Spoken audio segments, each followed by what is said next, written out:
benda terletak pada bidang miring seperti pada gambar ilustrasi yang telah saya buat.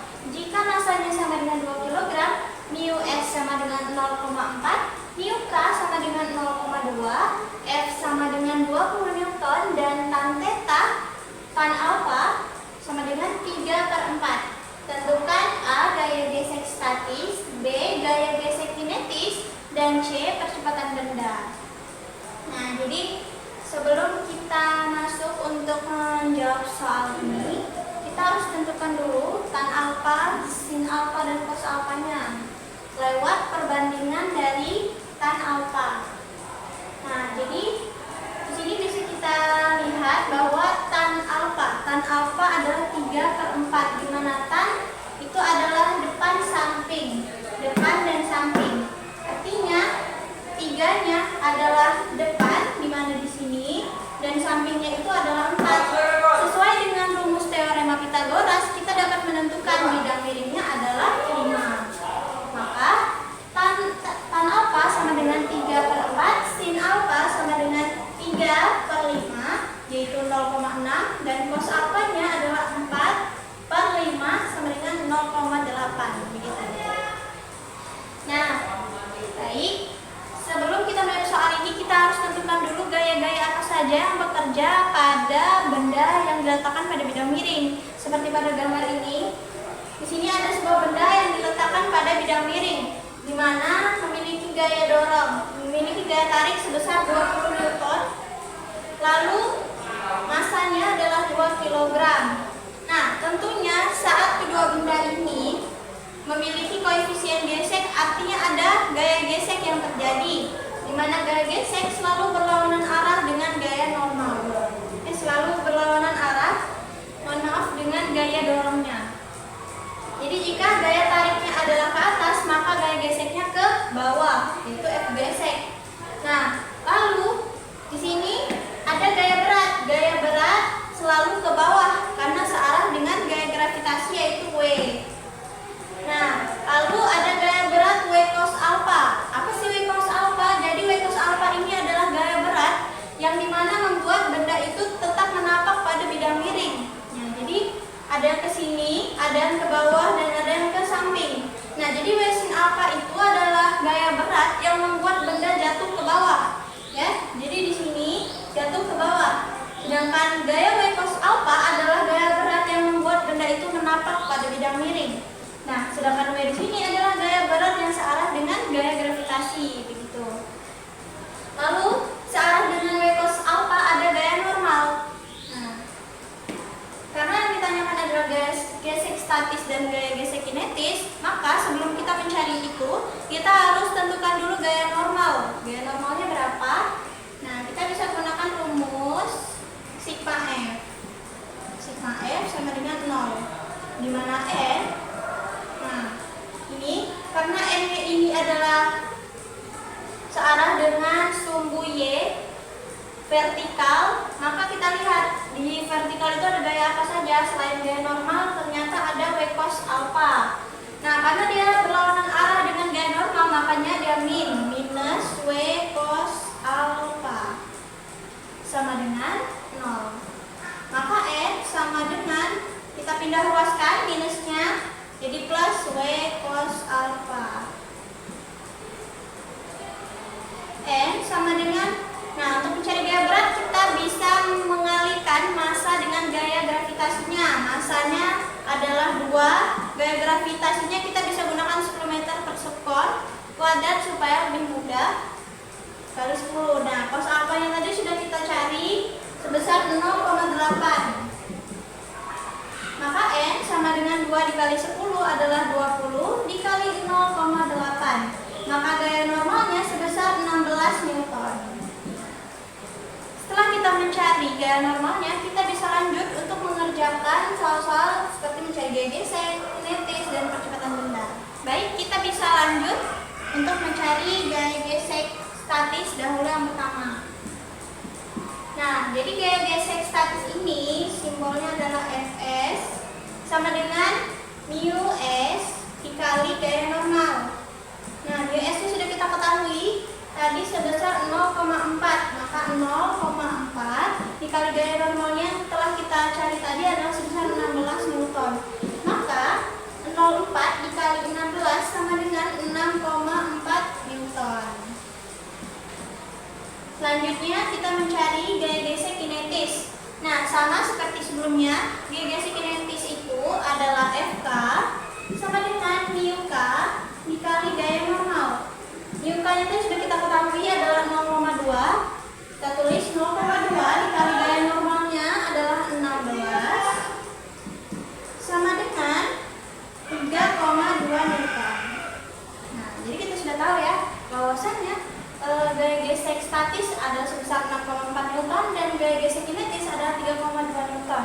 Jadi dapat saya jelaskan sedikit apa sih perbedaan antara gaya gesek statis dengan gaya gesek kinetis. Jadi gaya gesek statis ini adalah gaya gesek yang terjadi mulai dari saat benda itu diam hingga ia bergerak, makanya dikatakan gaya gesek statis. Namun sedangkan gaya gesek kinetis adalah gaya gesek yang terjadi saat benda itu telah mengalami pergerakan atau selama benda itu bergerak telah terjadi gaya gesek kinetis, seperti itu. Baik, selanjutnya adalah C, percepatan benda. Kita mencari A-nya, nilai A-nya. Nah, jadi dengan mencari percepatan benda kita bisa gunakan rumus hukum Newton yang kedua, yaitu sigma F sama dengan massa dikali percepatan. Nah, di sini kita lihat kembali untuk mencari percepatan sigma F. Nah, itu kita lihat gaya-gaya apa saja yang bekerja pada sumbu Y. Ini sebenarnya ada sumbu X dan Y ya. Nah, di sini untuk mencari gaya normal tadi kita gunakan rumus sigma Fy. Karena apa? Karena gaya normal dengan Y cos alpha itu berada di sumbu Y. Nah, sedangkan percepatan itu bisa kita cari dengan mencari sigma Fx, yaitu gaya-gaya yang bekerja pada sumbu X. Seperti ini. Jadi kita lihat di sini, maka kita bisa tulis sigma F adalah gaya apa saja? Ada gaya dorong F. Karena arah geraknya ke sini.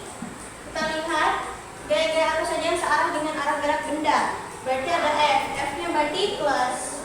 Lalu ada W sin alpha. W sin alpha ini berbalik arah dengan arah gerak benda. Artinya dia minus W sin alpha. Lalu kita kurangi dengan selanjutnya tadi kita lihat di sini juga ada gaya gesek. Nah, kalau sudah kita mengetahui gaya geseknya, kita gunakan gaya gesek kinetis. Kenapa? Karena kita mencari percepatan di mana saat benda itu bergerak. Artinya gaya gesek yang terjadi, gaya gesek kinetis. Makanya kita gunakan Fk di sini. F-nya kita masukkan 20 Newton dikurangi W sin alpha-nya tadi sebesar 0,6 dikurangi Fk-nya adalah 3,2, maka sama dengan massanya adalah 2A. Nah, ini bisa semua kita kurang, jadinya 4,8 sama dengan 2A. Maka A sama dengan 4,8 dibagi 2, maka percepatannya sebesar 2,4 meter per sekon kuadrat.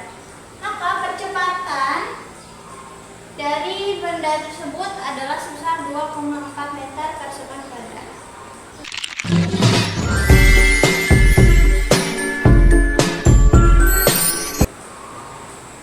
Selanjutnya kita memasuki soal materi yang terakhir, materi kelima, yaitu momentum, di mana soalnya adalah sebuah bola bermassa 0,2 kg meluncur dengan kecepatan 20 meter per sekon, kemudian dipukul dengan tongkat kasti sehingga bola berbalik ke arah dan meluncur dengan kecepatan 30 meter per sekon.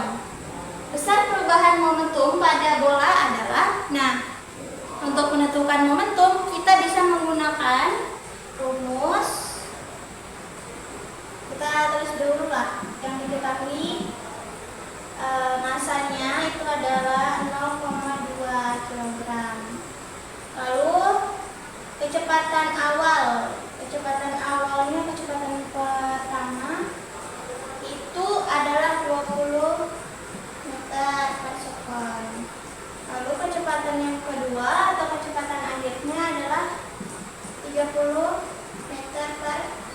belakang. Nah, di sini kecepatan akhirnya itu bernilai minus karena bolanya itu telah berbalik arah dari arah pukul. Gitu. Jadi jika V1-nya adalah positif, maka karena bolanya itu berbalik arah setelah dipukul, maka kecepatan bola terakhir itu bernilai minus. Rumusnya adalah delta P sama dengan massa dikali P2 dikurangi P1. Delta P sama dengan massanya adalah 0,2 dikali min 30 dikurangi 20. Delta P sama dengan 0,2 dikali min 30 dikurangi 20 sama dengan minus 50. Karena ditambah, jadi hasilnya minus. Jadi delta P sama dengan 0,2 dikali min 50 sama dengan minus 10 kilogram meter per sekon. Nah, jadi kenapa perubahan momentumnya itu bernilai negatif? Karena bolanya itu berbalik arah dengan arah pukul, makanya nilainya minus.